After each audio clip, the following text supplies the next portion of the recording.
ರೇಣುಕಾಸ್ವಾಮಿ ಹತ್ಯೆ ಪ್ರಕರಣದಲ್ಲಿ ಜೈಲು ಸೇರಿರೋ ನಟ ದರ್ಶನ್ ಕೇಸ್ನಲ್ಲಿ ಒಂದು ಅನಿರೀಕ್ಷಿತ ಆಶ್ಚರ್ಯಕರ ಬೆಳವಣಿಗೆಯಾಗಿದೆ. ಅದೇ ಮಾಫಿ ಸಾಕ್ಷಿ.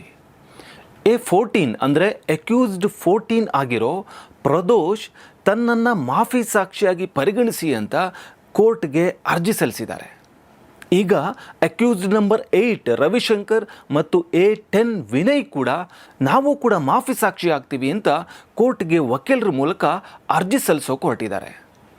ಹಾಗಿದ್ರೆ ಏನಿದು ಮಾಫಿ ಸಾಕ್ಷಿ? ಯಾಕೆ ದರ್ಶನ್ ಕೇಸ್ನಲ್ಲಿ ಯಾರಿಗೂ ಜಾಮೀನು ಸಿಗ್ತಾ ಇಲ್ಲ? ಯೋಗೀಶ್ ಗೌಡರ್ ಮರ್ಡರ್ ಕೇಸ್ನಲ್ಲಿ ಜೈಲು ಸೇರಿದ್ದ ವಿನಯ್ ಕುಲಕರ್ಣಿ ಹೇಗೆ ಹೊರಗೆ ಬಂದು ಮತ್ತೆ ಶಾಸಕರಾಗಿದ್ದಾರೆ? ಒಂದು ವೇಳೆ ನ್ಯಾಯಾಲಯ ದರ್ಶನ್ ಮಾಫಿ ಸಾಕ್ಷಿಯನ್ನು ಅಂಗೀಕರಿಸಿದ್ದೇ ಆದರೆ ಅದು ದರ್ಶನ್ಗೆ ಇನ್ನಷ್ಟು ಸಂಕಟ ತರತ್ತಾ? ನಾನು ಸುಧನ್ ವದೇರಾಜೆ, ನೀವು ನೋಡ್ತಿದ್ದೀರಾ ಕರೆಂಟ್ ಕನ್ನಡ. ಮೊದಲನೇ ಬಾರಿ ದರ್ಶನ್ ಬಂಧನ ಆಗಿದ್ದು 2024 ಇಸವಿ ಜೂನ್ 11ನೇ ತಾರೀಕು. ಆರಂಭದಲ್ಲಿ ಅವರು ಪೊಲೀಸ್ ಕಸ್ಟಡಿಯಲ್ಲಿದ್ದು ಜೂನ್ 22ರಂದು ನ್ಯಾಯಾಂಗ ಬಂಧನಕ್ಕೆ ಒಳಗಾಗಿ ಬೆಂಗಳೂರಿನ ಪರಪ್ಪನ ಅಗ್ರಹಾರ ಜೈಲು ಸೇರಿದ್ರು. 2024 ಡಿಸೆಂಬರ್ನಲ್ಲಿ ಕರ್ನಾಟಕ ಹೈಕೋರ್ಟ್ ಅವರಿಗೆ ವೈದ್ಯಕೀಯ ಚಿಕಿತ್ಸೆಗೋಸ್ಕರ ಜಾಮೀನು ಕೊಡುತ್ತೆ. ಆದರೆ 2025 ಆಗಸ್ಟ್ 14ರಂದು ಸುಪ್ರೀಂ ಕೋರ್ಟ್ ಅವರ ಜಾಮೀನು ರದ್ದುಪಡಿಸಿದ್ರಿಂದ ದರ್ಶನ್ ಮತ್ತೆ ಜೈಲು ಪಾಲಾದರು.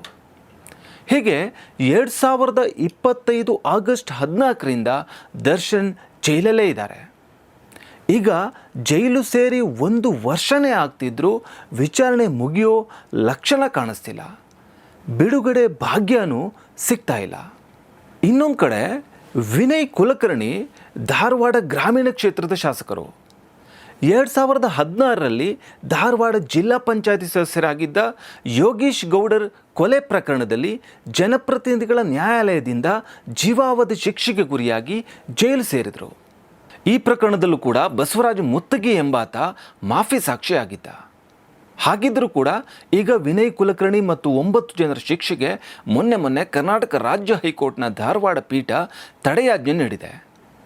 ಈ ಮೂಲಕ ಅವರ ಬಿಡುಗಡೆಯೂ ಆಗಿದೆ ಮತ್ತು ಶಾಸಕ ಸ್ಥಾನದ ಮರುಸ್ಥಾಪನೆಯೂ ಆಗಿದೆ. ಆದರೆ ದರ್ಶನ್ಗೆ ಮಾತ್ರ ಜಾಮೀನು ಸಿಗ್ತಾನೇ ಇಲ್ಲ. ಯಾಕೆ ಹೀಗೆ? ಕಾರಣಗಳನ್ನು ಹುಡುಕ್ತಾ ಹೋದರೆ ಇದಕ್ಕೆ ಮುಖ್ಯವಾಗಿ ಡಿ ಬಾಸ್ ಅಭಿಮಾನಿಗಳೇ ಕಾರಣ ಆಗ್ತಿದ್ದಾರಾ ಅನ್ನೋ ಮಾತುಗಳು ಕೆಲವರಿಂದ ಕೇಳಿ ಬರ್ತಾ ಇದೆ. ಉದಾಹರಣೆಗೆ ನೋಡಿ, ಮೊನ್ನೆ ರಾಮನಗರದಲ್ಲಿ ನಡೆದ ಒಂದು ಕಾರ್ಯಕ್ರಮ. ಮುಖ್ಯಮಂತ್ರಿ DK ಶಿವರೇ ಭಾಷಣಕ್ಕೆ ಬಂದಾಗ ಜನ ಡಿ ಬಾಸ್ ಅಂತ ಕೂಗಾಡಿದ್ರು. ನಿಮ್ಮ ಭಾವನೆ ನನಗೆ ಅರ್ಥ ಆಗುತ್ತೆ, ಸುಮ್ಮನಿರಿ ಅಂತ ಹೇಳಿದ್ರು. ಅಭಿಮಾನಿಗಳು ಕಿರ್ಚಾಡೋದು ನಿಲ್ಲಿಸಲೇ ಇಲ್ಲ. ಆಗ ಒಮ್ಮೆ DK ಶಿವರಂತೂ ಸಿಟ್ಟಾಗಿ ಭಾಷಣ ಮಾಡಲ್ಲ ಅಂತ ವಾಪಸ್ ಹೋಗಿ ಚೇರಲ್ಲಿ ಕೂತ್ಕೊಂಡ ಘಟನೆಯೂ ನಡೆಯಿತು. ಆಮೇಲೆ ಮಾತಾಡಿದ ಮುಖ್ಯಮಂತ್ರಿಗಳು ನಿಮ್ಮ ಈ ಹುಚ್ಚಾಟನೇ ದರ್ಶನ್ ಹೊರಗಡೆ ಬರದೇ ಇರೋದಕ್ಕೆ ಕಾರಣ ಎಂಬರ್ಥದ ಮಾತುಗಳನ್ನು ಅವತ್ತು ಹೇಳಿದರು. ಈ ನೆಗೆಟಿವ್ ಪಬ್ಲಿಸಿಟಿಯೇ ದರ್ಶನ್ ಬಿಡುಗಡೆನ ಅಥವಾ ಕೇಸ್ ವಿಚಾರಣೆನ ನಿಧಾನ ಮಾಡ್ತಿದೆಯಾ ಗೊತ್ತಿಲ್ಲ. ಈಗ ಮಾಫಿ ಸಾಕ್ಷಿ ವಿಷಯಕ್ಕೆ ಬಂದರೆ, ಅಪರಾಧದಲ್ಲಿ ಭಾಗಿಯಾಗಿದ್ದ ಒಬ್ಬ ಆರೋಪಿನೇ ನ್ಯಾಯಾಲಯದಲ್ಲಿ ಉಳಿದ ಆರೋಪಿಗಳ ವಿರುದ್ಧ ಸತ್ಯಾಂಶಗಳನ್ನೆಲ್ಲ ಹೇಳಿ ಒಪ್ಕೊಂಡ್ರೆ ಅವರನ್ನು ಮಾಫಿ ಸಾಕ್ಷಿ ಅಂತ ಕರೆಯಲಾಗುತ್ತೆ.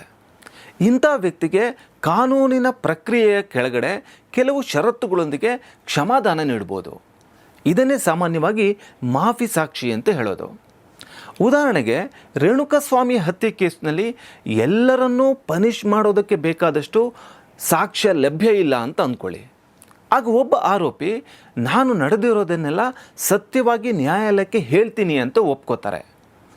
ಆಗ ನ್ಯಾಯಾಲಯ ಅವನಿಗೆ ಒಂದು ಷರತ್ತುಬದ್ಧ ಕ್ಷಮಾದಾನ ಕೊಡಲೂಬಹುದು. ಒಂದು ವೇಳೆ ಆತ ಸುಳ್ಳು ಹೇಳಿದ್ದಾನೆ ಅಥವಾ ವಿಷಯಗಳನ್ನು ಮರೆಮಾಚಿದ್ದಾನೆ ಅಂತ ನ್ಯಾಯಾಲಯಕ್ಕೆ ಅನಿಸಿದರೆ ಅವನಿಗೆ ನೀಡಿದ ಕ್ಷಮಾದಾನ ರದ್ದು ಮಾಡಲೂಬಹುದು. ಈಗ ಪ್ರದೋಷ್ ಜೊತೆ 3 ಜನ ಕೂಡ ನಮ್ಮನ್ನು ಮಾಫಿ ಸಾಕ್ಷಿಯಾಗಿ ಪರಿಗಣಿಸಿ ಅಂತ ಅರ್ಜಿ ಸಲ್ಲಿಸ್ತಾ ಇದ್ದಾರೆ. ನ್ಯಾಯಾಲಯ ಯಾರನ್ನು ಒಪ್ಕೊಳ್ಳುತ್ತೆ ಅನ್ನೋದು ತುಂಬ ಕುತೂಹಲಕ್ಕೆ ಕಾರಣ ಆಗಿದೆ.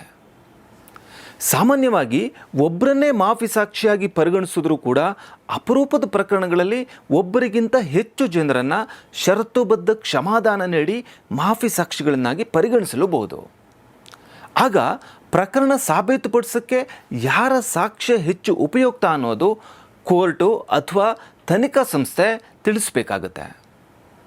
ಆದರೆ ಇನ್ನೊಂದು ಕಡೆ ಮಾಫಿ ಸಾಕ್ಷಿ ಬಗ್ಗೆ ಪ್ರಾಸಿಕ್ಯೂಷನ್ ಅಂದರೆ ಸರ್ಕಾರದ ಪರವಾಗಿ ತನಿಖೆ ಮಾಡೋರು ಇರ್ತಾರಲ್ಲ, ಅವರು ಮೊದಲು ವರದಿ ಕೊಡಲಿ, ಮೊದಲು ರಿಪೋರ್ಟ್ ಕೊಡಲಿ, ಆಮೇಲೆ ನಾವು ಅದಕ್ಕೆ ಆಕ್ಷೇಪಣೆ ಸಲ್ಲಿಸ್ತೀವಿ ಅಂತ ನಿನ್ನೆ ದರ್ಶನ್ ಪರ ವಕೀಲರು ವಾದ ಮಾಡಿದ್ದಾರೆ. ಆರೋಪಿಗೆ ಆಕ್ಷೇಪ ಸಲ್ಲಿಸೋ ಅವಕಾಶ ಇದೆಯಾ ಇಲ್ವಾ ಅಂತ ಮೊದಲು ಕೋರ್ಟ್ ತೀರ್ಮಾನಿಸಬೇಕು ಅಂತ ದರ್ಶನ್ ವಕೀಲರು ಹೇಳಿದ್ದಾರೆ. ಆದರೆ SSP ಅಂದರೆ ಸ್ಪೆಷಲ್ ಪಬ್ಲಿಕ್ ಪ್ರಾಸಿಕ್ಯೂಟರ್ ಯಾರಿದ್ದಾರೆ ಪ್ರಸನ್ನ ಕುಮಾರ್ ಅವರು ಇದಕ್ಕೂ ಆಕ್ಷೇಪ ಸಲ್ಲಿಸಿ ಕ್ಷಮಾದಾನದ ಬಗ್ಗೆ ವಾದಿಸೋ ಹಕ್ಕು ಕೂಡ ಆರೋಪಿಗಿಲ್ಲ. ಕೋಳಿ ಕೇಳಿ ಯಾರಾದರೂ ಕಾರ ಹರಿತಾರ? ತನಿಖಾ ಪ್ರಕ್ರಿಯೆ ಲೋಪದ ಬಗ್ಗೆ ಮಾತ್ರ ಆರೋಪಿ ಪ್ರಶ್ನೆ ಮಾಡ್ಬೋದು. ಮಾಫಿ ಸಾಕ್ಷಿ ಬಗ್ಗೆ ಆರೋಪಿಗಳಿಗೆ ಯಾವ ಆಕ್ಷೇಪಣೆ ಸಲ್ಲಿಸೋ ಹಕ್ಕು ಇಲ್ಲ ಅಂತ ಹೇಳಿದ್ದಾರೆ. ಈ ಬಗ್ಗೆ ಮುಂದಿನ ನ್ಯಾಯಾಲಯದ ವಿಚಾರಣೆ ಇದೇ ಆಗಸ್ಟ್ 10ಕ್ಕೆ ಕಾಯ್ದಿರಿಸಲಾಗಿದೆ. ಮೂವರಲ್ಲಿ ಯಾರೇ ಮಾಫಿ ಸಾಕ್ಷಿಯಾದರೂ ಆ ಸಾಕ್ಷಿ ದರ್ಶನ್ ವಿರುದ್ಧ ಆದರೂ ಮತ್ತೆ ದರ್ಶನ್ಗೆ ದೊಡ್ಡ ಸಂಕಟ ಬರೋ ಎಲ್ಲ ಚಾನ್ಸಸ್ ಇದೆ. ವಿನಯ್ ಕುಲಕರ್ಣಿ ಕೇಸಲ್ಲಿ ಮಾಫಿ ಸಾಕ್ಷಿಯಾಗಿ ಬಸವರಾಜ ಮುತ್ತಗಿ ಬಂದ ಮೇಲೂ ಶಾಸಕರಿಗೆ ಬಿಡುಗಡೆಯ ಭಾಗ್ಯ ಸಿಕ್ಕಿದೆ. ಹಾಗಾಗಿ ದರ್ಶನ್ ಕೇಸಲ್ಲೂ ಕೂಡ ಮಾಫಿ ಸಾಕ್ಷಿ ಇದೆ ಅನ್ನೋ ಕಾರಣಕ್ಕೆ ಅದು ದರ್ಶನ್ಗೆ ಉರುಳಾಗುತ್ತೆ ಅಂತಲೂ ಹೇಳೋಕ್ಕಾಗಲ್ಲ. ಸೊ ಹೀಗೆ ಜೊತೆಗಿರೋರೆ ಡಿ ಬಾಸ್ಗೆ ಡಿಚ್ಚಿ ಕೊಡೋಕ್ಕೆ ರೆಡಿ ಆಗ್ತಾ ಇದ್ದಾರೆ. ತಾವು ಜೈಲಿನಿಂದ ಹೊರಬರೋದು ಸದ್ಯಕ್ಕೆ ಅನುಮಾನ ಅಂತ ಎಲ್ಲ ಆರೋಪಿಗಳಿಗೂ ಅನಿಸ್ತಾ ಇರೋದ್ರಿಂದ ಈ ಬೇರೆ ಬೇರೆ ದಾರಿಗಳನ್ನು ಹುಡುಕ್ತಾ ಇರ್ಬೋದು. ಏನೇ ಆದರೂ ಈ ಮಾಫಿ ಸಾಕ್ಷಿ ಯಾರಿಗೆ ವರ ಆಗುತ್ತೆ, ಯಾರಿಗೆ ಶಾಪ ಆಗುತ್ತೆ ಅನ್ನೋದು ಇನ್ನು ಕೆಲವೇ ದಿನಗಳಲ್ಲಿ ಗೊತ್ತಾಗುತ್ತೆ. ಈ ಬಗ್ಗೆ ನಿಮ್ಮ ಅಭಿಪ್ರಾಯ, ಅನಿಸಿಕೆ ಏನು ಅನ್ನೋದನ್ನು ಮರೆಯದೆ ಕಮೆಂಟ್ ಮಾಡಿ. ನೋಡ್ತಾ ಇರಿ ಕರೆಂಟ್ ಕನ್ನಡ.